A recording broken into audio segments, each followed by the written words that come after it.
ఈరోజు 13వ రోజు సిలువ ధ్యాన దినముల్లో మనం 13వ రోజులో ఉన్నాం. చెప్పుకున్నాం కదా, సిలువను ఎందుకు ధ్యానం చేయాలని మనం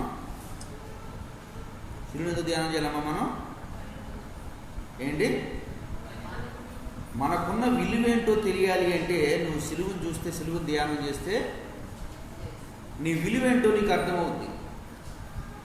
ఈ లోకంలో ఏ మనిషి కూడా తనను తాను చూసుకుని నేను పనికిరాని వాడిని, పనికి మాలిన వాడిని, విలువ లేని వాడిని, నాకెవరు నన్ను ప్రేమించట్లేదు, ఎవరు నా పట్ల ప్రేమ కలిగి లేరు, అందరి చేత తృణీకరించబడిన వ్యక్తిని అనుకున్న ఏ వ్యక్తి అయినా సరే ఎవరి వైపు చూడండి, సిలువ వైపు చూడు. ఆ సిలువను చూసినప్పుడు సిలువలో ఒక వ్యక్తి నీ కొరకు ప్రాణం పెట్టాడు, సిలువలో ఒక వ్యక్తి నీ కొరకు చనిపోయాడు, సిలువలో ఒక వ్యక్తి నీ కొరకు తండ్రి దేవదేవుని యొక్క కుడిపార్శ్వమున కూర్చొని విజ్ఞాపన చేయుచున్నాడు అనే విషయాన్ని జ్ఞాపకం రావాలి అంటే సిలువలో ఆయన పడినటువంటి వ్యాధులను మనం ధ్యానం చేయాలి. ఆ వ్యాధులను ధ్యానం చేసినప్పుడు మాత్రమే నీకు నాకు నా విలువను మనం తెలుసుకోగలం. దేవుని బిడ్డలారా, మన విలువ ఏమిటి అనేది సిలువను ధ్యానం చేస్తున్నప్పుడు మాత్రమే మనము తెలుసుకోగలం అనే విషయాన్ని మనం ధ్యానం చేస్తూ ఉన్నాం. సరే, మంచిది. మరి ప్రార్థిస్తున్నప్పటికీ దేవుడు మనకెందుకు నెరవేర్పివ్వటం లేదు? నా విలువ గొప్పదన్నారు, బాగుంది. దేవుడు నా కొరకు చనిపోయాడని చెప్పారు, ఇంకా బాగుంది. ఎవరు పట్టించుకోకపోయినా దేవుడు నా గురించి పట్టించుకున్నాడని చెప్పారు, ఇంకా సంతోషిస్తున్నాను. నేను ప్రార్థన చేస్తే దేవుడు వింటాడు అని చెప్పారు, ఇంకా సంతోషంగా ఉంది. ప్రత్యేకంగా నన్ను నియమించాడు అని చెప్పారు, నేను చాలా సంతోషిస్తున్నాను దానికి. నన్ను కోరుకొని పేరు పెట్టి పిలిచి ఉన్నాడని చెప్పారు, చాలా బాగుంది. జగత్పునాది వేయబడక మునుపే నన్ను ఏర్పరచుకుని ఈ లోకానికి దేవుడు నన్ను పంపాడని చెప్పారు, చాలా బాగుంది. మరి నేను ప్రార్థిస్తుంటే నా ప్రార్థనకు జవాబు ఎందుకు రావటం లేదు? ఇదే కదా మన శీర్షిక. దీని గురించి కదా మనం మాట్లాడుకుంటున్నాం. దేని గురించి మాట్లాడుకుంటున్నాం? నేను విలువ కలిగిన వాడిని అని చెప్పారు, బాగుంది. నా విలువ దేవుని వైపు, సిలువ వైపు చూసినప్పుడు నేను ఎంత విలువ కలిగిన వ్యక్తినో నన్ను నాకు అర్థమవుతుందని చెప్పారు, బాగుంది. మరి నేను ప్రార్థిస్తే నా ప్రార్థనకు ఎందుకు జవాబు రావడం లేదు?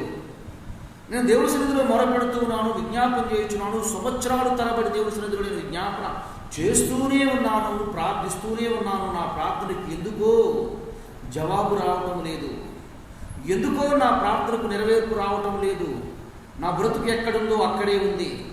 మొదటి స్థితిలో ఏ విధంగా ఉన్నానో ఇప్పటికి కూడా అదే విధిలో ఉన్నాను.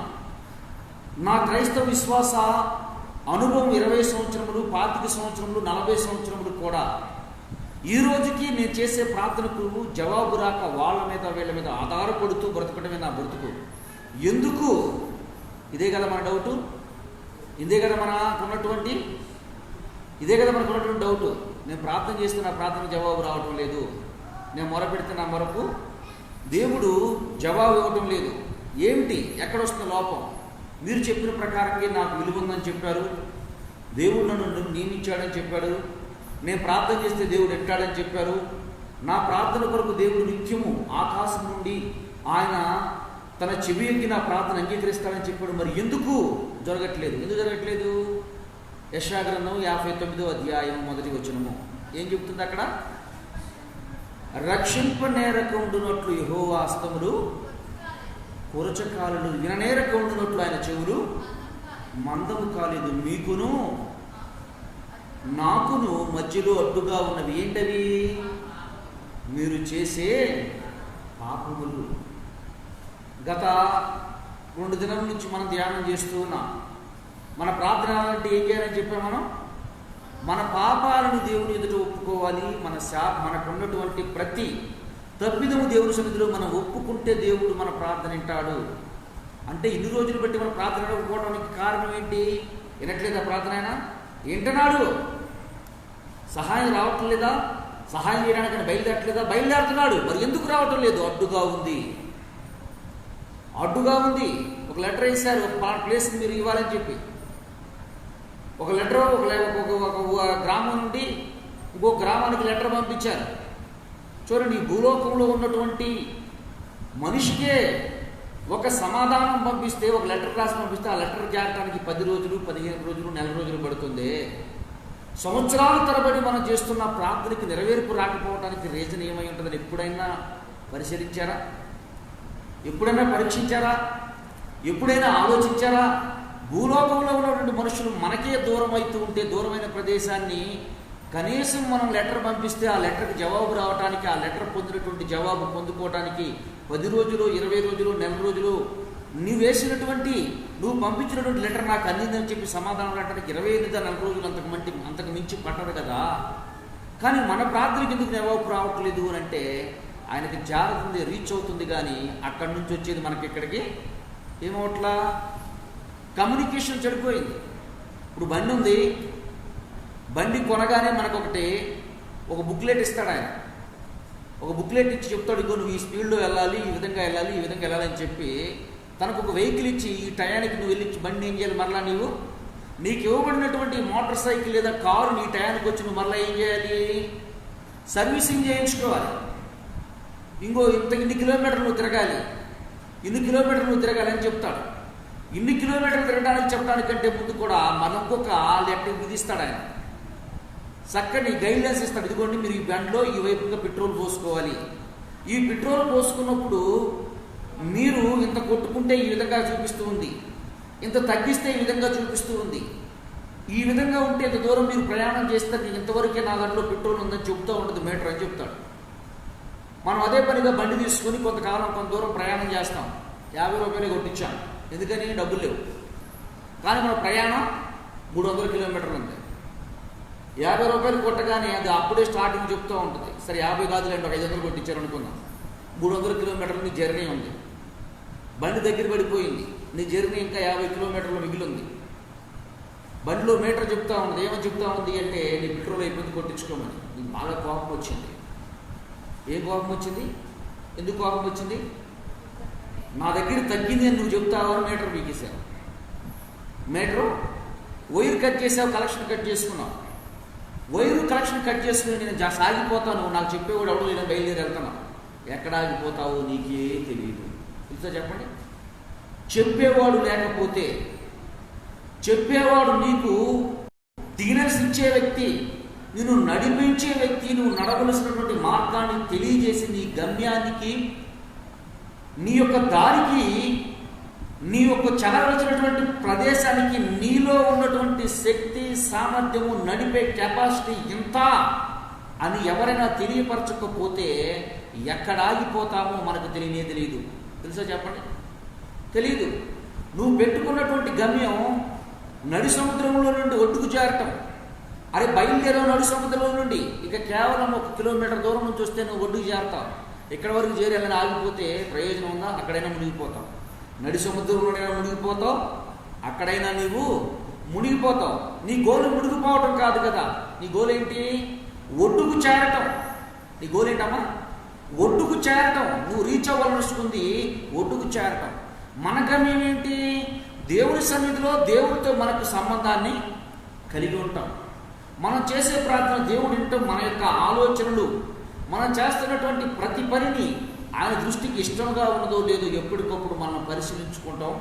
నిత్య జీవంలోనికి వెళ్ళటానికి మనం కావలసినటువంటి మన జీవిత గమ్యాన్ని మనం చేరుకోగలగటం. అంతేనా? ఇంకేదైనా ఆలోచన ఉందా? అంతే కదా ఆలోచన.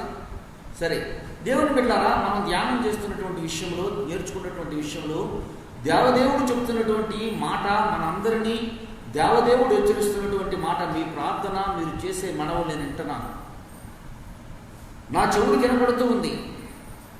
మీరు పెట్టే మూలుగుని వింటున్నాను, మీరు చేస్తున్న ఆర్తధ్వని నాకు వినపడుతూ ఉంది. విజ్ఞాపన వింటూనా, మీ దగ్గరికి వచ్చేసరికి డోర్ క్లోజ్ అయిపోతుంది. లెటర్ వచ్చేసింది, డోర్ క్లోజ్ అయింది. ఏం చేస్తాడు చెప్పండి? అతను ఏం చేస్తాడు? మన బైబిల్ కాలేజ్ నుంచుకొని లెటర్స్ పంపుకొని పంపిస్తూ ఉంటాం. మనం కరెక్ట్గా పర్సన్ దగ్గర ఉండి అంటే రీచ్ అయ్యి తీసుకుంటాడు. ఒకవేళ లేట్ అయిందనుకోండి, తిరిగి రిటర్న్ మళ్ళీ మన దగ్గరికి వచ్చేస్తాయి. ఇప్పుడు తప్పెవరిది? డోర్ మూసుకున్నదా? డోర్ క్లోజ్ చేసినటువంటి వ్యక్తిదా లేక మందా? జవాబు అనేక మార్లు నీకు వస్తూ ఉంది. నువ్వు డోర్ క్లోజ్ చేస్తా ఉన్నావు. నీ డోరు పాపం అనే డోర్ నుండి క్లోజ్ చేసి మూస్తూ ఉంది. అందుకే మనకి 40 దినాలు పెట్టుకున్నాం. దేని కొరకు? మన డోర్ని ఓపెన్ చేయటానికి. యేసయ్య ఏమన్నాడు? హృదయం దగ్గర నుండి నేను తట్టుచున్నాను, ఎవడైనా నా స్వరం నుండి నేను అతనితో కలిసి భోజనం చేయదును. నువ్వు చేసే ప్రతి ప్రార్థన నేను వింటాను. నా చిత్తానుసారమైనది, నాకు ఇష్టమైనది ప్రతిదీ నీ జీవితంలో నేను కార్యం సమర్పరచడానికి ఎప్పుడు వింటూనే ఉన్నాను. ఎప్పుడూ నీ కొరకు నువ్వు చిత్తానుసారంగా, నా చిత్తానుసారమైన ప్రతి కార్యానికి నెరవేర్పు తీసుకుని వస్తూ ఉన్నా. కానీ నువ్వేం చేస్తున్నావు? డోర్ క్లోజ్ చేసేస్తున్నావు. మరలా తిరిగి నా దగ్గర రిటర్న్ అయి వస్తూ ఉంది. నువ్వు డోర్ తెరుచుకోవాలి. ఏ డోర్ అంటది? పాపమనే డోర్. ఆ పాపమనే డోర్ని ఏ విధంగా మూసివేయాలి? అది నీ కుటుంబ జీవితంలో కావచ్చు, నీ వ్యక్తిగత జీవితంలో కావచ్చు, నువ్వు చేస్తున్నటువంటి ఉద్యోగంలో కావచ్చు, వ్యాపారంలో కావచ్చు, వ్యవసాయంలో కావచ్చు, నువ్వు చేస్తున్నటువంటి పనులు ఏదైనా అయి ఉండొచ్చు. ఆ పనికి దేవుడు ఆశీర్వాదకరంగా నిన్ను నియమించాలి, దీవెనకరంగా దేవదేవుడు నిన్ను నియమించాలని దేవదేవుడు నీ పట్ల ఒక ప్రణాళిక కలిగి ఉన్నాడు. నువ్వు ఆశ కలిగి ఉన్నావా? ఆశ కలిగి ఉంటే దేవుడు అంటున్నాడు, డోర్ క్లోజ్ చేయి. క్లోజ్ చేయ, ఓపెన్ చేయ? ఆల్రెడీ క్లోజ్ చేసాం. క్లోజ్ చేసిన దాన్నే ఓపెన్ చేయి. అడ్డుగా ఉంది, ఆ అడ్డుగా ఉన్నదాన్ని మీరు ఏం చేయాలి? తొలగించుకోవాలి. అంటే దేవుడు ఏం చెప్తున్నాడు? నీ ప్రార్థన నాకు వినబడాలంటే ఏం చేయాలన్నాడు? అమ్మాయన ఏం చేయాలన్నాడు? ఏం చేయాలన్నాడు? అడ్డుగా ఉన్నటువంటి పాపాన్ని ఏం చేసుకోవాలి? మనం తీసివేసుకోవాలంటే ఏం చేయాలి? పొట్టేళ్ళు బలివ్వాలా? కోడును బలివ్వాలా? లేకపోతే ఒక 20 రోజుల పాటు ఆకుండా ఊరు మొత్తానికి భోజనాలు పెట్టాలా? లేకపోతే తెలిసిన వాళ్ళకి, తెలియని వాళ్ళకి అందరికీ దాన ధర్మాలు చేయాలా? ఏం చేయాలి? హృదయపూర్వకంగా నువ్వు చేసిన అతిక్రమం దేవదేవుడి సన్నిధిలో ఒప్పుకోవటము. ఒప్పుకుంటూ ఊరుకుంటే సరిపోతా? ఏం చేయాలి? తప్పుకోవాలి. దానిలో నువ్వు చెప్పాను కొన్నిసార్లు ఎగ్జాంపుల్ గుర్తుందా? మళ్ళా చెప్తాను. ఎందుకనంటే ఈ దారిలో నడుస్తున్నటువంటి మన అందరి జీవితంలో కూడా కొన్నిసార్లు ఒప్పుకోవటం మాత్రమే కాదు, కొన్ని తప్పుకోవాలి. నీకు చెప్పిన ఎగ్జాంపుల్ మన అందరికీ కామన్ డిసీజ్ ఒకటి ఉంది. అందరికీ ఉంది. ఏంటి చెప్పండి? అది అందరికీ ఒక కామన్ రోగం ఒకటి ఉంది. ఏ రోగం అది? Gas trouble. చికెను, పచ్చిమిరకాయ బజ్జీ బాగా తిన్నాం. డాక్టర్ దగ్గరికి వెళ్ళాం. డాక్టర్ ఏం చెప్పినట్టు నీ గ్యాస్ బాగా ఎక్కువ ఉందయ్యా, నీ గ్యాస్ తగ్గాలి అని అంటే నువ్వు ట్యాబ్లెట్స్ వాడమని చెప్పాడు. ఓకే, ట్యాబ్లెట్స్ వాడుతున్నాం. మరలా ఇంటికి వచ్చిన తర్వాత ఈసారి ఒకటి మొన్నదాకా వాడుతుంటే ఇప్పుడు 2 తింటామన్నా. మొన్నటి వరకు ఒక చెంచాడు వేసుకుంటే మసాలా, ఇప్పుడు 2 చెంచాల మసాలా వేసుకొని తింటూ ఉన్నా. తీసుకుంటున్నాం, ట్యాబ్లెట్ వేసుకున్నాం. ఉపయోగం ఉంటుందా? డాక్టర్ గారి దగ్గర, డాక్టర్ గారు మీరు ఇచ్చిన ట్యాబ్లెట్ ఏమాత్రం పనిచేయదు. డాక్టర్ గారు షాక్ అవుతారు. ఏంటి నేను ఇచ్చిన ట్యాబ్లెట్ పని చేయకపోవడం ఏంటి? ఎందువల్ల పని చేయలేదంటావు? నువ్వు తిన్న ఆహారం ఏంటి? చెప్తాడు అతను. అయ్యా, మీ దగ్గరికి రాకముందు ఒక బజ్జీయే తిని, ఇప్పుడు 2 బజ్జీలు కలిపేసుకొని తింటూ ఉన్నాను. మీ దగ్గరికి రాకముందు, ట్యాబ్లెట్ రాకముందు 1 చెంచాలు మాత్రం మసాలా వేసుకుని ఇప్పుడు 2 చెంచాలు కలిపి దాంట్లో జోడిస్తున్నాను. డాక్టర్ గారు ఏమంటాడు ఇప్పుడు? ఒరే బాబు, ఈ ట్యాబ్లెట్ పని చేయాలంటే నువ్వు మానేయాల్సినవి ఉన్నాయి. ఏంటయ్యి? అమ్మా, వీడి జోలికి నువ్వు వెళ్ళకూడదు. దేవుని ఆత్మ నీలో పని చేయాలి అంటే వచ్చి గ్యాస్ ట్రబుల్ ఉంది, ట్యాబ్లెట్ ఇచ్చామా, చేర్చుకొచ్చేసామా, వెళ్ళిపోయాం కాదు. దేవుడు మన జీవితంలో, మనకి జీవితంలో కార్యాలు సఫలపరచాలి అంటే నీ పాత అలవాట్ల నుండి దూరంగా, అంటే మసాలా అంటే గ్యాస్ దగ్గర తీసుకోవచ్చు, కానీ పాప అలవాట్లు మాత్రం మరలా మనం దాని వైపుకు తిరిగి చూడకూడదు. చూడనే కూడదని దేవుని వాక్యం తెలియజేస్తూ ఉంది. దేవుని బిడ్డలారా, అదే దేవదేవుని సన్నిధిలో మనందరం నేర్చుకోవాల్సినటువంటి విషయం. మనలో జీవితంలో కార్యం సఫలపరచాలి అంటే ఈరోజు మీ అందరికీ అగ్ని పరీక్షతో కూడినటువంటి ప్రసంగం దేవదేవుడికి వినిపించబోతున్నాం. చాలామంది ఈ విషయం కాడ ఆటంకంగా ఉంటారు. ఆటంకంగా ఉండే విషయాల గురించి దేవదేవుడు మనందరితో సూటిగా, స్పష్టంగా మాట్లాడబోతూ ఉన్నాడు. మనం ధ్యానం చేస్తున్నటువంటి విషయము, నేర్చుకున్నటువంటి విషయము, దేవుని సన్నిధిలో మన పాపాన్ని మనం ఒప్పుకోవాలని. నీ కృప చొప్పున నువ్వు కరుణించుము, నీ వాక్యల్య బాహుల్యము చొప్పున అతిక్రమములను తుడిచివేయము. మొదటి వచనం 51వ కీర్తన. 2వ వచనం, నా దోషము పోవునట్లు నన్ను బాగుగా కడుగుము. ఇది ఇప్పుడు కావాల్సిన డేటా. ఇది నా పాపము పోవునట్లు. అమ్మ, దేవుడు పాపం కడగాలి ఎంతమంది గురించి చెప్పండి? దేవుడు నా పాపం కడగాలి ఎంతమందికి ఆశ ఉంది? చెయ్యి మళ్ళీ దించితే దేవుడు మీకు గొప్ప తీర్పు తీరుతాడు. చేయి దించితే ఏమన్నది? ఇక్కడ ఏమన్నాడు దేవుడు? భారతి నాకు ఎందుకు వచ్చింది, మళ్ళీ సగం లేపితే మళ్ళీ ఏదన్నా గౌకుని అయితే నా ప్రాణం మీదకి వస్తుంది ఏమని చెప్పి ఆలోచిస్తున్నామా? ఏమన్నాడు ఇక్కడ? చదవండి ఒకసారి అందరూ ఆ మాట. నా పాపము పోవునట్లు నన్ను పవిత్రపరచుము. ఇప్పుడు ఏం కావాలి మనకి? ఏం అడగాలి? దేవుణ్ణి ఏం అడగాలి మనం? దేవుణ్ణి ఏం అడగాలి? ఏం చదువుకున్నా ఏం అడగాలి? నా పాపము పోవునట్లు నన్ను బాగుగా కడుగుమయ్యా. ఇప్పుడు పాపం దేవుడు తీసేయాలంటే ఏం చేయాలి? పాపం ఎట్లా పోతుంది? ఎట్లా పోద్దమ్మా పాపం? పాపం ఎట్లా పోతుంది? ఎట్లా పోతుంది చెప్పండి. బైబిల్ లెక్క ప్రకారం పాపం ఎట్లా పోతుంది? ఏం చేయాలి మనం? మీరు ముందే మాట ఇచ్చారు దేవుడికి, ప్రభా నా పాపం కడుగయ్యాలి. దేవుడు కడుగడానికి ఇష్టంగా ఉన్నాడు. మీరు సిద్ధంగా ఉన్నారా? మీరు సిద్ధంగా ఉన్నారుగా? భారతి ఎందుకు వచ్చింది నాకు అనవసరంగా వచ్చే ఈరోజు మిస్ అయినా పోయేది. అమ్మ అదే నా ఆలోచన, అదే నా ఆలోచన. ఈరోజు కూడా ఆగిపోతే పోయేది మనం ఎందుకు వచ్చాను అనవసరంగా. పాపం ఇది కడగాల వద్దా? కడగాల వద్దా?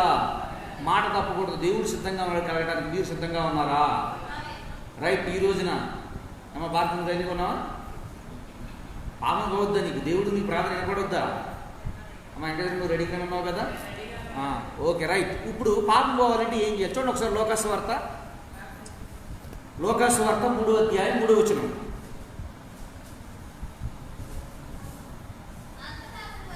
అంతటా అతడు వచ్చి పాప క్షమాపణ నిమిత్తము మారు మనసు విషయమై బాప్తిసము పొందవలెనని యొర్దాను నది ప్రదేశమంతటా. ఎవరమ్మా? ఏం చేస్తారంట ఈయన? ఏం చేస్తారంటే ఈయన? ఏం చేస్తారంటే ఈయన? ఎవరైనా ఏం చేస్తారంట? ఏం చేయాలి? ఇంకో మాట కూడా ఎదుర్కొందాం. అపోస్తుల కార్యం 2వ అధ్యాయం 38వ వచనం. అపోస్తుల కార్యం 2వ అధ్యాయం 38వ వచనం. అపోస్తుల కార్యములు 2వ అధ్యాయం. పేతురు, మీరు మారు మనసు పొంది పాప క్షమాపణ నిమిత్తం ప్రతివాడు యేసుక్రీస్తు నామమున బాప్తిసం పొందుడి, అప్పుడు మీరు పరిశుద్ధాత్మను వరమును. దేవునికి స్తోత్రం. ఏం కడగమన్నారు మీరు? ఏం కడగమన్నారు చెప్పండి. పాపం కడగాలంటే ఏం చేయాలి? ముందు ఆయన కడగడానికి ఏమన్నా రాయాలని ఆలోచిస్తున్నాడా? ఆయనే స్వయంగా వచ్చాడు. ఆయనే భూలోకానికి అంత దేవుడు తనను తాను పూర్తిగా రిక్తునిగా చేసుకుని అల్పమైన మానవుని కొరకు అతీతుడు, మనకు పరిధి కలిగిన మానవుడి కొరకు ఒక పరిధి మాత్రమే మనకుంది. ఆ పరిమితి కలిగినటువంటి వ్యక్తి తను తాను పూర్తిగా రిక్తునిగా చేసుకుని లోకానికి వచ్చాడు. భూలోకానికి, భూమి మీదకి వచ్చాడు. మీరు అనుకోవచ్చు ఇంకొక మాట, అదేంటి పాస్టర్ గారు మీరు బాప్తిసం తీసుకున్నా మా ప్రార్థన అంగీకరించట్లేదని. అదే బైబిల్ గ్రంథంలో ఏమనంటాడంటే, అదే అపోస్తలుడైనటువంటి పేతురు గారు గారడీ సిమోనుడు ఒకడు ఉంటాడు. గారడీ సిమోనుడు ఉండి ఏమంటాడంటే, ఆయన అనేకుల మీద చేతులు పెట్టి ఏమంటాడు? నేను గొప్పవాడిని చెప్పి ప్రచారం చేసుకుంటూ, మాయలు చేసుకుంటూ, మంత్రాలు చేసుకుంటూ అపోస్తలుడైన పేతురు గారు వచ్చి దేవుడి సువార్తను ప్రకటిస్తూ, దేవుడి నామాన్ని ఘనపరుస్తూ, దేవుడి నామాన్ని మహిమపరుస్తూ పేతురు గారు, పౌలు గారు పరిచర్య కొనసాగుతున్నటువంటి అటువంటి ఆ రోజుల్లో ఆయన వచ్చి ఒక మాట అడుగుతాడయ్యా, పేతురు గారు ఇగో ద్రవ్యాన్ని తీసుకొని నా దగ్గర పెట్టి నేను ఎవరి మీద చేతులు ఇస్తానో వాళ్ళకు కూడా పరిశుద్ధాత్మ పొందినట్లు నాకు ఆ వరాన్ని నాకు అమ్మండి అంటాడు. ఈయన ఏమంటాడు? ఈయన ఎవరంటే గారడీ సిమోను ఆల్రెడీ బాప్తిసం తీసుకున్నాడు, కానీ ఏం పొందుకోలేదు. ఆయనకి మారు మనసు లేదు. మారు మనసు రావాలి.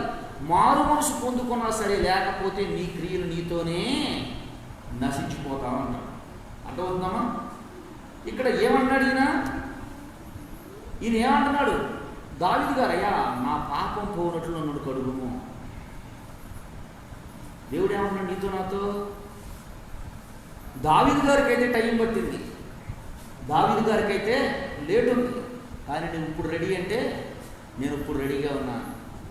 ఏంటో మరి బాప్తిసం అనేసరికి మా భారం మొత్తం మేమే మోసుకుంటాం తప్ప మేము కడుక్కోము అంటున్నారు. ఏం చేసుకోరంట? కడుక్కోము, మాది మేమే ఉంచుకుంటాం, అది మేమే మోసుకుంటాం, ఆ భారాన్ని మేమే భరిస్తాం. ఎంత అజ్ఞానమైన ఆలోచన ఆలోచించండి. దేవుని వాక్యం ఏం తెలుస్తుంది? దేవుని వాక్యం ఏం ప్రకటిస్తుంది నీకు నాకు? నిన్ను కడగాలి అంటే, నిన్ను కడగబడాలి అంటే, నువ్వు పరిశుద్ధుడిగా మార్చబడాలి అంటే, పరిశుద్ధ స్థితిలోనికి నువ్వు రావాలి అంటే, నీవు నాతో కలిసి నివాసం చేయాలి అంటే, నాతో కలిసి భోజనం చేయాలి అంటే, రేపొద్దున్న నా పక్కన సింహాసనం మీద నువ్వు కూర్చోవాలి అంటే నువ్వు కడగబడాలి. ఇదే పేతురుని అడుగుతూ ఉంటాడు, అయ్యా నీ పాదాలు నేను కడుగుతాను అంటే ఆయన ఏమంటాడు? ఎన్నటికీ వద్దు. అప్పుడు యేసయ్య ఏమంటాడు? నేను కడగకపోతే నీకు నాతో నీకు ఏముండదంట? అప్పుడు అయ్యా పాదాలే కాదు ప్రభు, నన్ను మొత్తం కడిగేసే అంటాడు. అయ్యా వద్దు నాన్న, ఆల్రెడీ తల కడిగించుకున్నావు, నువ్వు ప్రార్థన తీసుకున్నావు, నీ పాదాలు కూడా కడిగితే నీకేమవుతావు? నీవు ఏమవుతావు? నాతో నీకేముంటుంది? పాలు పొంగులు ఉంటాయి. ఇప్పుడు చెప్పండి నాకు ఎంతమందికి ఉంది కడుక్కోవాలని? నేను అడిగితే అంటుంది ఒక తల్లి, మా అబ్బాయికి జాబ్ అవుతుంటే అప్పుడు దాకా పాపాన్ని భుజం మీద పోసుకుంటుందంట, తల మీద పెట్టుకుంటుందంట. మా అబ్బాయికి పెళ్ళి అయితే అప్పుడు దాకా ఏం చెప్తాను, నేను అట్లాగే మోసుకుంటూ వెళ్ళిపోతా. అడవిలో నుంచి బాగా గురువు మోసుకుంటూ వస్తున్నారు, నాకు దగ్గర కొంచెం గుండ్రగా లాగున్నాడు, చమ్మ నువ్వు మొయ్యలేకపోతున్నావు, నేను మోస్తా ఇటు అమ్మా అని అంటే, వద్దయ్యా నాది నేనే మోసుకుంటానయ్యా, నా బరువును నేనే మోస్తానయ్యా. లేకపోతే ఒక చిన్న కాటును ఒకటి చూశాను నేను, ఒక వ్యక్తి సైకిల్ మీద వెళ్తా ఉండి గడిబాబు సైకిల్ మీద కట్టుకుంటే ఎత్తుమే మోస్తున్నాడు. చూసిన వాడు అడిగారంటే, ఎరా బాబు ఏంట్రా చక్కగా సైకిల్ ఉంది, దాని మీద గడుచుకుని పోవచ్చు కదరా అంటే, ఈ సైకిల్ నన్నే మోస్తుంది, నా గడ్డిబాబును కూడా పోయమంటావు న్యాయమా అని అడిగాడు. అంటే ఈ రెండింటిని మోసేది ఎవరు? కానీ అతనికి ఏమర్థమవుతుంది? నాది నేనే మోసుకోవాలనుకుంటున్నాడు. చాలామందికి యేసుక్రీస్తులో రక్షణ పొందడం అంటే అది ఏదో యేసు ప్రభువులు కాదమ్మా. యేసు ప్రభుని ఏదో చేసేయడం అనుకుంటున్నారు. యేసు ప్రభుని ఏమీ చేయడం కాదు. రక్షణ పొందడం అంటే ఏంటి? నీ పాపాలని నీవు కడుక్కోవటము, కడిగి వేసుకోవటం. దావీదు గారు అదే అంటూ ఉన్నారు, ప్రతి ఒక్కడు పాపం తీసేయమన్నమాటే, పాపాన్ని తుడిసేయమన్నమాటే. అసలు ఆ పాపానికి నువ్వు రెడీగా ఉండాలి కదా, నువ్వు సమీపించాలి దాని దగ్గరికి వచ్చి. అర్థమవుతుందా? బాప్తీసం దైవసేవ ఎందుకు తీసుకోమన్నాడు దేవుడు? ఎందుకు బాప్తీసం? అసలు బాప్తీసం అంటే ఏంటి? అయ్యా ఇదిగో నా పాప జీవితం, పాప బతుకు, పాపరోధమైనటువంటి జీవితం సమస్తాన్ని నా జన్మంలో నేను చేసిన కాడి నుంచి ఇప్పటి వరకు చేసినటువంటి ప్రతి పాపము ప్రభా ఈ రోజు నుంచి నువ్వు నన్ను ఏం చేసే? కడిగేసే. ఇది తెలియక, ఇది అర్థం కాక ఏమనుకుంటారు చాలామంది? మీ గురించే కదమ్మా. చాలామంది ఏమనుకుంటారు చెప్పండి? చాలామంది ఏమనుకుంటారు అమ్మా? ఏంటమ్మా ఏమనుకుంటారు చాలామంది తీసుకున్న కూడా అర్థం అవ్వట్లేదు. ఏమర్థం అవ్వట్లేదంటే, నేను కడిగి వేయబడ్డాను దేవుని సన్నిధిలో, దేవుడు నాకు అధికారం ఇచ్చాడు. చూడండి, మీ ఇంట్లో ఒక చిన్న బాబు ఉన్నాడు, మీ ఇంట్లో ఒక పనివాడు ఉన్నాడు అనుకుందాం. ఇప్పుడు చిన్న బాబు ఉన్నాడు, పనివాడు ఉన్నాడు. పనివాడు బాబు కంటే పెద్దోడు అనుకుందాం. ఇప్పుడు పనివాడు బాబు చిన్నవాడు కదా అని చెప్పి తన మీద అజమాయిష్ చెల్లిస్తాడంటే, చిన్నతనంగా చూడటం కానీ, చిన్నతనంగా మాట్లాడటం, అరే ఒరే అని పిలవటం కానీ, లేకపోతే తప్పుగా ప్రవర్తించడం చేస్తాడా? ఎందుకనమ్మా?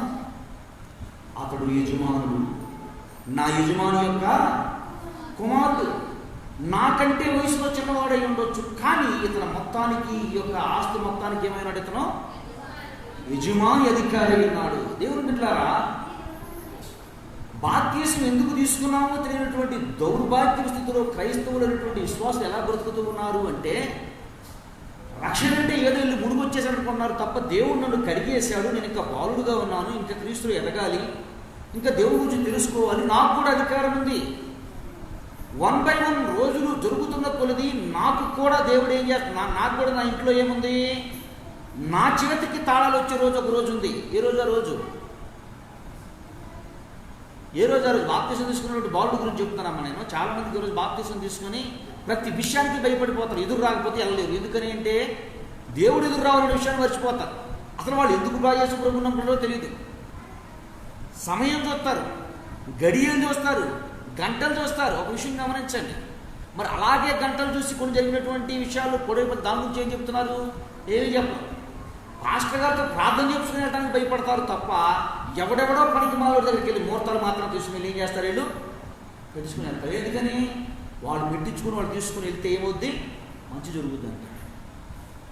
అసలు విషయం మర్చిపోతున్నారు. నువ్వు బాలుడు అయితే ఎంత మాత్రము నీకు నీ తండ్రి పూర్తి స్వతంత్ర హక్కు ఇవ్వకపోతే మాత్రం నువ్వేమై ఉన్నావు? ఇంటికి రాబో కాలానికి యజమాని అయి ఉన్నావు. నువ్వు యజమాని అనే విషయాన్ని మర్చిపోతూ ఉన్నావు. నువ్వు నీకంటే పెద్దవాడైనా దాసుడికి నువ్వు లోబడుతూ బ్రతుకుతున్నావు తప్ప నీ తండ్రి నిన్ను క్రమశిక్షణలో పెట్టడానికి కొన్నిసార్లు దండిస్తాడు. అవునా కదా చెప్పండి? దండిస్తాడు. దండించే నీ తండ్రిని ఒక క్రూరుడుగానో, నేను దండించే నీ తండ్రిని నీవు ఒక మోసగాడుగానో, ఒక భయంకరమైనటువంటి ఒక ఇతరుగానో చూస్తున్నావు తప్ప నీ తండ్రిని ఎందుకు నీ క్రమశిక్షణలో వేస్తున్న విషయాన్ని గుర్తించలేకపోతున్నావు. చాలామంది విషయం ఏంటి అంటే, శత్రువుకి ఎదురయ్యే సాతాను సంబంధమైన క్రియలన్నిటికీ బాధల చేత జయిద్దామని చూస్తున్నాడు తప్ప నీకు ఆ ధైర్యం ఉంది, నువ్వు చేసించే శక్తిని దగ్గర విషయాన్ని మర్చిపోతున్నావు. మర్చిపోయి అనుకుంటూ ఉన్నారు. మర్చిపోయి వాళ్ళ ఆలోచన ఎలా ఉందంటే, నేను నా దాసుడు కంటే చిన్నవాడును. ఎప్పుడైనా దూరం వెళ్ళాలనుకోండి, పలానా ఊరు పంపించాలనుకోండి, లేదా పలానా ప్రదేశానికి వెళ్ళాలనుకోండి, తండ్రి తనకు రావడానికి అవకాశం లేకపోతే దాసుడిని ఇచ్చి పంపిస్తాడు. డబ్బులు ఎవరికి ఇస్తాడు? నీకు ఇస్తాడా? దాసుడికి ఇస్తాడా? ఎవరికి ఇస్తారమ్మా? ఎవరికి ఇస్తారు చెప్పండి? ఇంట్లో పనిచేసే వ్యక్తికి కదా ఇస్తాడు. నా కొడుకు చిన్నవాడు, నా బాలుడు చిన్నవాడు, వాడికి కావలసినవి మొత్తం నువ్వు సమకూర్చమని ఇస్తాడు. ఈడేం చేస్తాడు? దాంట్లో సగం నొప్పుతాడు, సగం పిల్లోడికి జరిగే విషయమే కదా ఇది. సగం నుంచి సగం తీసుకుంటాడు. అయితే ఇతను ఏం తెలుసుకోలేకపోతున్నాడు అంటే, ఏం తెలుసుకోలేకపోతున్నాడు? తన తండ్రి ఇచ్చినటువంటి తన తండ్రి కింద దాంట్లో ఖర్చు పెడతాననే విషయాన్ని మర్చిపోయి ఈ వ్యక్తి నా దాసుడే నన్ను ప్రేమిస్తున్నాడనే దుస్థితిలోనికి మనిషి దిగజారిపోతూ ఉన్నాడు. ఈరోజు కూడా చూడండి, సంవత్సరాల ఎక్స్పీరియన్స్, సంవత్సరాల అనుభవం, లాంగ్ టర్మ్ క్రైస్తవులు అని చెప్పుకుంటున్నటువంటి వారిలో చాలామందిలో వారికి ఉన్నటువంటి ఆధిక్యత ఏంటో తెలియదు. దేవుడు అతన్ని ఎందుకు నియమించాడో తెలియదు, ఏమై ఉన్నారో తెలియదు, ఏమవటానికి దేవుడు వారిని ఎన్నుకున్నాడో తెలియదు, ఎందు నిమిత్తము దేవుడు వారికి ఆ పేరు పెట్టాడనే విషయం కూడా చాలామంది ఏం చేయలేరు ఈ రోజున గుర్తించేటువంటి స్థితిలో ఉంటూ ఉన్నారు. ఏమన్నారు? ప్రతి ఒక్కడూ కడుక్కోమంటున్నారు, కడిగడం నాకు ఇష్టం. కడుక్కున్నటువంటి వారిలో కూడా, పాపాన్ని కడుక్కున్నటువంటి వారిలో కూడా దేవుడు ఏం చెప్పాడు? మార్కు సువార్త 16:15 ఏం చెప్తున్నాడు? సర్వలోకములకు సర్వ సృష్టికి సువార్త ప్రకటించండి. నేను ఏవైతే క్రియలు చేశానో ఆ క్రియలు చేయడం నేను మీకు ఏమిచ్చా? అధికారం ఇచ్చాను. 28వ అధ్యాయం మత్తయి సువార్త 19-20 ఏమంటున్నాడు అక్కడ? 28వ అధ్యాయం 19-20 మత్తయి సువార్త 28వ అధ్యాయం 19-20. కాబట్టి మీరు వెళ్ళి సమస్త 20 చదువమ్మా. నేను మీకు ఏ సంగతులు ఆజ్ఞాపించుతునో వాటన్నిటినీ గైకొనవలెనని వారికి బోధించుడి. ఇదిగో సదాకాలం నేను మీతో కూడా ఉన్నాను. అవునాడు దేవుడు? సదాకాలం నేను మీతో కూడా ఉన్నాను. నేను ఏ సంగతులు అయితే మీకు బోధించుతున్నో వాటిని మీరు ఏం చేయాలి? ఎవరితో చెప్తున్నాడు? బాలుడుగా ఉన్న వారికి ఉన్న ఆల్రెడీ ఎక్స్పీరియన్స్ వచ్చిన క్రైస్తవులు చెప్తున్నాడు ఆ మాటలు. బాలుడుగా ఉన్న వారితో దేవుడు తెలియజేస్తున్నాడు. బాలుడుగా ఉన్నటువంటి మన అందరి జీవితాల్లో కూడా, రక్షణ పొందినటువంటి మన అందరి జీవితాల్లో కూడా చాలా మందికి తెలియని విషయం ఏమిటి అంటే, ఇంకా నువ్వు బలహీనుడివే, ఇంకా బాల్య దశలో ఉన్నావు కనుక నా చేతికి ఏమీ రైట్స్ ఏమీ లేవు, ఏ శక్తులు నా దగ్గర లేవు, ఏ కృపావరం నేను అనుగ్రహింపబడలేదు, ఏ కృపావరం లేదు కనుక నేను ఎన్నిక లేని వాడిని అనుకుంటున్నావు. దేవుని బిడ్డలారా, పాపాన్ని కడిగేసుకున్నటువంటి నీ జీవితము, నా జీవితం, మన అందరి బ్రతుకుల్లో కూడా ఇంకా దేవుడు ఏమంటున్నాడు? 2-3 నా నామని ఎక్కడుందరో అపోస్తలుడైనటువంటి పౌలు గారి మీదను ఆయన ఎంటున్నటువంటి వ్యక్తిని అంటూ ఉంటాడు. ఏమని చెప్తారంటే, భూలోకములు తలకిందులు చేయవారు ఇక్కడికి కూడా ఏం చేశారంట? వచ్చేసారు. భూలోకములకు తలకిందులు చేయవారు అతను సెకండ్ జనరేషన్ క్రైస్తవులు, ఫస్ట్ జనరేషన్ క్రైస్తవులు కాదు. అంటే యేసు ప్రభుతో సమానుభవం కలిగినటువంటి వ్యక్తులు, యేసు ప్రభుతో నడిచినటువంటి వ్యక్తి కాదు అపోస్తలుడైన పౌలు గారు. అపోస్తలు ద్వారా యేసు ప్రభు తర్వాత శిష్యుల ద్వారా బాప్తిసం పొందినటువంటి వ్యక్తి యొక్క అపోస్తలుడైన పౌలు. ఆయన అంటాడు, ఏమంటాడంటే, నేను క్రీస్తుని పోలి నడుచుకున్నాను, మీరు నన్ను పోలి నడుచుకోరండి. అనేకులు ఆయన వెంబడించారు. ఆ స్టేట్మెంట్ ఎవరు ఆయనలాగా ఇవ్వలేకపోయారు. దేవుడు పెట్టారు. ఈరోజు దేవదేవుడు నీతో నాతో మనందరితో స్పష్టంగా మాట్లాడుతున్నటువంటి మాట మీకును నాకును అడ్డుగా ఉంది. ఆ అడ్డును కడిగేసుకున్నారు కొంతమంది, ఆ పాపను కడిగేసుకున్నారు కొంతమంది. కడిగేసుకున్నా కానీ వారిలో ఏమీ లేదు అని అంటే వారు బాలుడై ఉన్నారు. బాల్య దశలో బాలుడై ఉన్నాడుగా పెత్తనం చేయడం వచ్చా? బాలుడై ఉన్నటువంటి వ్యక్తికి తనకున్న ఆస్తిపాస్తులు ఏంటో తెలుసా? బాలుడైన వ్యక్తికి తనకున్న అధికారాలు ఏంటో తెలుసా? బాలుడైన మీ పిల్లలు ఉన్నారు, వాళ్ళకి ఎంత ఆస్తుందో తెలుసామా? వాళ్ళకి ఏముందో తెలుసా? వాళ్ళకు ఉన్నటువంటి స్థానం ఏంటో తెలుసా? వాళ్ళకి ఉన్నటువంటి విలువేంటో తెలుసా? వాళ్ళకు ఒక ఓటు హక్కు ఉంది. ఒక రాష్ట్ర ముఖ్యమంత్రిని కానీ ప్రధానమంత్రిని వాళ్ళు ఎన్నుకునే వారికి ఒక హక్కు ఉందనే విషయం వాళ్ళకి తెలుసా? ఏం తెలుసు వాళ్ళకి? ఏమీ తెలియదు. ఈరోజు క్రైస్తవుల్లో కూడా చాలామంది కడిగేసుకున్నారు తప్ప, కడిగేసుకున్న క్రైస్తవులు ఉన్నారు తప్ప వారి హక్కు ఏంటో వారు తెలుసుకోలేకపోతున్నారు. దేవుడు వారికి ఏ స్థితి ఇచ్చాడో, ఏ స్థానం ఇచ్చాడో, ఏ స్థానంలో దేవుడు వారిని నియమించాడో ఆ విషయాన్ని గుర్తించలేని వ్యక్తులు కొంతమంది అయితే కడుక్కోమంటే కడుగు ప్రభువా, కడుగు ప్రభువా, నా పాపమును గడిగేయి ప్రభువా, నా పాపమును తీసివేయి ప్రభువా, నా దోషమును తీసివేయి ప్రభువా అని అడుగుతున్నారు తప్ప ఆయన రమ్మంటే వీళ్ళు రావడం వచ్చేవాళ్ళు కనబడుతున్నారా? వచ్చేవాళ్ళు ఉన్నారా? లేరు.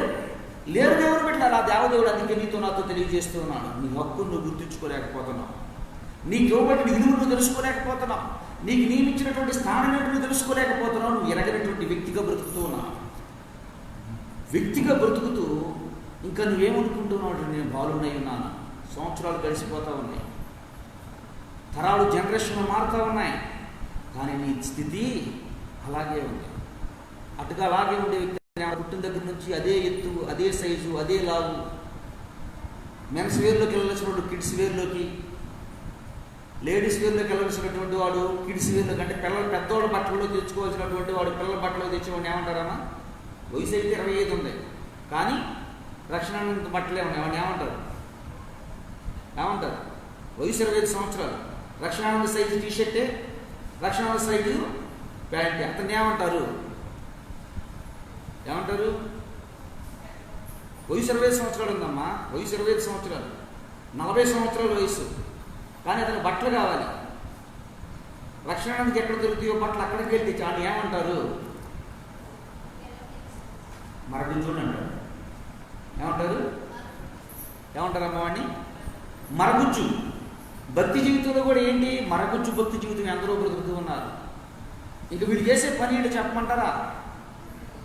తండ్రిని పిల్లలై ఉన్నప్పుడు తండ్రి ప్రేమను గుర్తించక తండ్రిని ఎలా తిడతారో ఆమె జాగ్రత్తగా గమనించండి. నీ బిడ్డలకు ఇంటి దగ్గర శ్రేష్టమైనది పెడతావా, లేకపోతే ఉదాహరణకి నీ ఇంటికి రాగానే నీ పిల్లలకు స్కూల్కి పంపించే ముందు చక్కగా భోజనం పెట్టి పంపిస్తావు, మరలాడు వచ్చేసరికి భోజనం రెడీ చేసి పంపిస్తావు. నువ్వు కోరుకునేది ఏంటి? నా బిడ్డ క్షేమంగా ఉండాలి, నా ఇంటి దగ్గర పుష్టికరమైన ఆహారం తినాలి, క్షేమంగా ఏ చిరుతులు తినకూడదు, క్షేమంగా నువ్వు కోరుకుంటావు. కానీ పిల్లల ఆశ ఎలా ఉంటుంది? మా నాన్న నాకు 50 రూపాయలు ఇస్తే బాగుండు, కొట్టు మీద పడి నేను బొక్కేయచ్చు, కొట్టు మీద పడి తినేయచ్చు. ఇప్పుడు తండ్రికి ఏమొచ్చి చెప్పండి, ఇది తల్లికి ఏమొచ్చి చెప్పండి, ఇది నచ్చదు. ఎందుకు నచ్చదు చెప్పండి? తింటే నా బిడ్డల ఆరోగ్యం చెడిపోతుంది. ఇప్పుడు నీ కొడుకు దగ్గరికి వెళ్ళారా, మీ నాన్న మంచోడు అని చెప్పు. నాన్న అప్పుడప్పుడు రూపాయి ఇస్తాడు, నాన్న మంచోడు. అమ్మ ఇప్పుడు అమ్మ కొడద్ది, ఎందుకు అమ్మ గ్యారెంటీ జరిగే విషయం కాదు, అవునా కదా చెప్పండి. ఇప్పుడు వీళ్ళకి ఏం తెలియట్లే, ఈ పిల్లలకి తెలియదు ఏంటి, ఏం అర్థం కావట్లా. దేవుడు నా తండ్రి మంచోడు కాదు, నా తల్లి మంచిది కాదు, నా తండ్రి మాత్రమే నన్ను చెడిపోవడానికి చక్కటి మార్గాలు ఏం చేస్తున్నాడు? సెట్ చేస్తున్నాడు. ఇప్పుడు మరగుజ్జు భక్తి జీవితంలో కలిగే క్రైస్తవులు కూడా ఏం తెలుస్తుంది చెప్పండి? ఏమర్థమవుద్ది? నేను ప్రార్థన చేస్తున్నా, దేవుడు ఎందుకో నా జీవితంలో అద్భుతం చేయట్లా, ఎందుకో నిజంగా మనం ప్రార్థన చేస్తే దేవుడు ఎట్లా, దేవుడు ఎండా?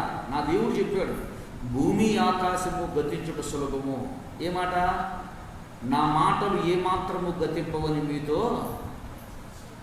నా మేలు, నా విశ్వాసానికి మేలు పునాది ఏమిటి అంటే ఈ ఒక్క మాట. భూమి ఆకాశము గతించుడు కానీ నా మాటలు గతించవు, ఏమాత్రము గతించవు. ఇంకొక మాట్లాడు, సున్నా అయినా ఒక పుల్లైనా తప్పిపోవడం కంటే భూమి ఆకాశము గతించుట సులభము. భూమి ఆకాశము గతించుట సులభమని దేవుని వాక్యం తెలియజేస్తుంది. దేవుని బిడ్డలారా, దాన్ని నేను మేలుగా అతిగా ఎక్కువగా వాడే పదము, ఎక్కువగా విశ్వసించే పదం ఏంటి అంటే ఆయన మాటలు ఏమాత్రమో గతించవు. మరగుంచు స్థితిలో ఉన్నవాళ్ళు, మరగుంచు స్థానంలో ఉన్నవారు వాళ్ళు నిందిస్తారు, ద్వేషిస్తారు, దూషిస్తారు. ఎందుకు ద్వేషిస్తారు అంటే వాళ్ళ స్థితి ఏంటో వాళ్ళు ఎరగరు. ఇంకా వాళ్ళకున్న మనసు ఏ మనసు? పిల్లల మనసే. పిల్లల లాంటి లక్షణమే, చిన్న పిల్లల లాంటి స్వభావాన్ని కలిగి ఉంటారు. వాళ్ళు అనుకుంటూ ఉంటారు, దేవుడు నాకు ఏ తలంతు ఇవ్వాల. నీకు తలంతు ఇచ్చాడమ్మా, తలంతు నీకు ఏసై ఇచ్చాడు, ఇచ్చంటూ ఉన్నాడు. ఒక తలంతు ఇస్తే ఆ తలంతును వాడకుండా గోధులో కప్పెట్టుకుంటే, వ్యర్థం చేసుకుంటూ ఉంటే, నాకు ఏదైనా దేవుడు ఎందుకు పడి మనం ఆడటం? దేవుడు ఎందుకంటూ ఆ తలంతును ప్రయత్నం చేయి. ప్రభా నువ్వు నాకు చక్కని స్వరాన్ని ఇచ్చావు, ఏసయ్య నాకు చక్కని సువార్త చెప్పే స్థితిని ఇచ్చావు, ఏసయ్య చక్కని పరిచయం చేసే స్థానాన్ని ఇచ్చావు, అయ్యా నాకు ఓపిక పట్టే తలంతు ఇచ్చావు ప్రభా, అయ్యా ఎవరిన్నన్నా తండ్రి నీ గురించి ప్రకటించే చక్కని మనసు ఇచ్చావు ప్రభా, ఎదుటి వ్యక్తులను ప్రేమించే మనసు ఇచ్చావు ప్రభా. ఇది తలంతు కాదంటారా? దేవుడిచ్చే తలంతు ఇది. ఈ తలంతుని ఎవరైతే ఉపయోగించుకుంటారో దేవుడు బలా నమ్మకమైన మంచి దాసురాలా దాసురా అంటాడు. ఇప్పుడు చెప్తాం, ఇప్పుడు వాక్యంలో కదా, చూడండి ఒకసారి చదవండి మళ్ళీ 51:2 కీర్తన గ్రంథం 51:2. నా దోషము పోవునట్లు, ఆ 2 లైనమ్మా, నా పాపము పోవునట్లు నన్ను పవిత్రపరచుము. పాపం పోవునట్లు నన్ను పవిత్రపరచుము. ఆయన పాపం పోవటానికి, నీ పాపంలో నుంచి నిన్ను శుభ్రంగా కలగడానికి ఆయన ఇష్టపడతాడు. నువ్వు ఇష్టపడుతున్నావా? ఇష్టపడుతున్నావా? ఆలోచించండి మీరు. ఇష్టపడుతున్నావా? ఇష్టపడుతున్నావా? ఇష్టపడతాను ప్రభువా, నేను ఇష్టంగా ఉన్నాను ప్రభువా అని నువ్వు చెప్పగలవా? అమ్మ చెప్పగలరా? నాకు గట్టిగా చెప్పారు సౌండ్. ఇప్పుడు చెప్పగలరా? మీ భారాన్ని మీరే మోసుకుంటారా? మీ భారాన్ని మీరే భరిస్తారా? లేక యేసయ్యా ఈ భారం నేను మోయలేనయ్యా, నా భారాన్ని నువ్వు తీసుకుని 11:28 ఏమన్నా చూడండి ఒకసారి. మత్తయి సువార్త 11:28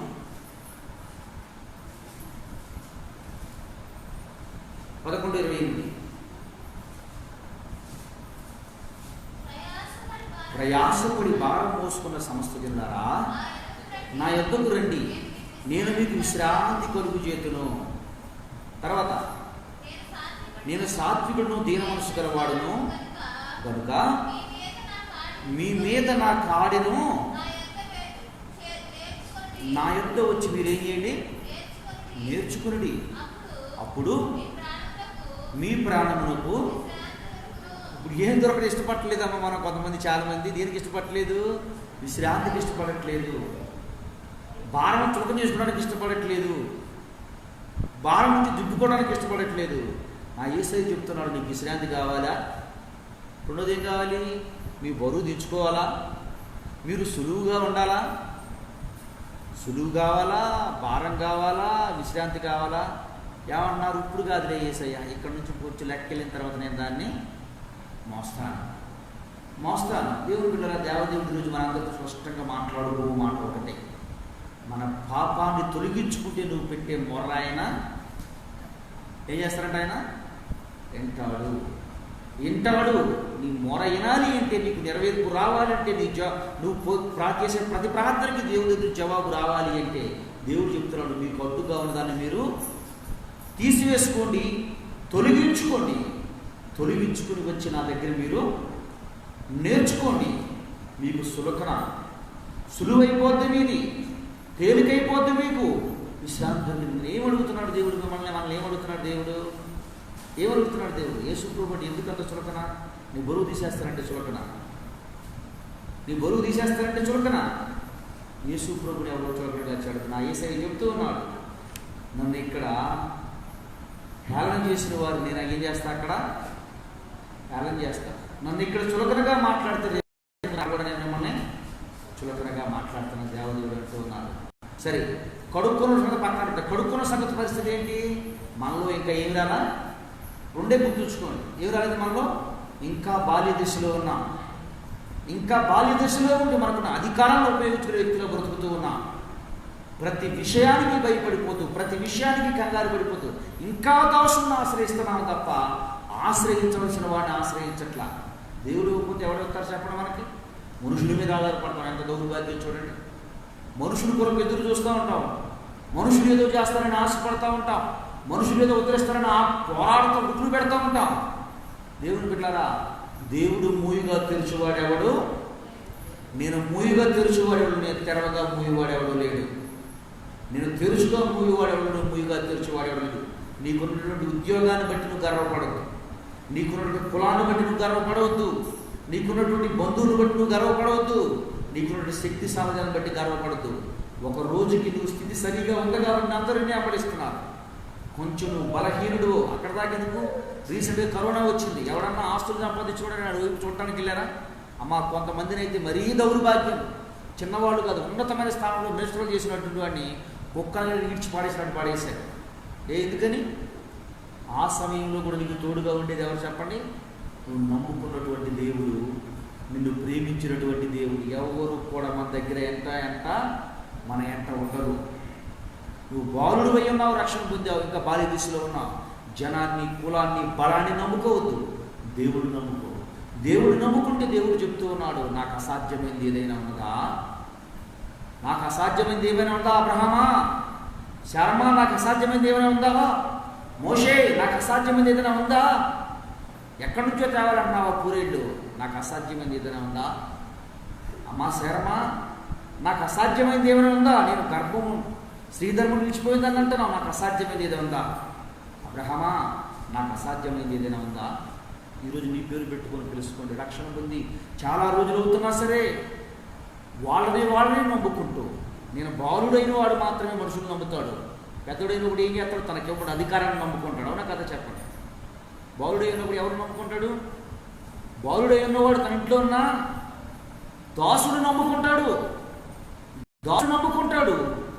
పెద్దవాడైన వాడు తనకే ఉన్నట్టు అధికారాన్ని నమ్ముకుంటూ అధికారం మీద గర్వంగా ఉంటాడు.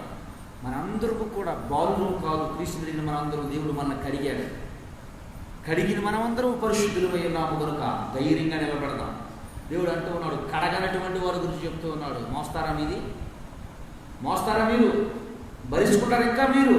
మిమ్మల్ని మీరే ఆలోచించుకోండి. లేక ప్రభా దించేసుకుంటామయ్యా, మేము భరించలేము, దించేసుకుంటాం ప్రభా, మా వల్ల కాదు అని మీరు మిమ్మల్ని సిద్ధపరుచుకుంటే ఆయన సన్నిధిలో కూడి మనందరూ కూడా అప్పుడు దేవుడి సన్నిధిలో మొరపెడతాం. ప్రభా, నా ప్రార్థనకు జవాబు రావాలయ్యా. నేను మొరపెడుతున్న మొరకు తండ్రి నాకు జవాబు రావాలి ప్రభా. నా ప్రార్థన అంగీకరించు ప్రభా. నన్ను బలపరచు ప్రభా, స్థిరపరచు ప్రభా. నా కుటుంబాన్ని కట్టు ప్రభా.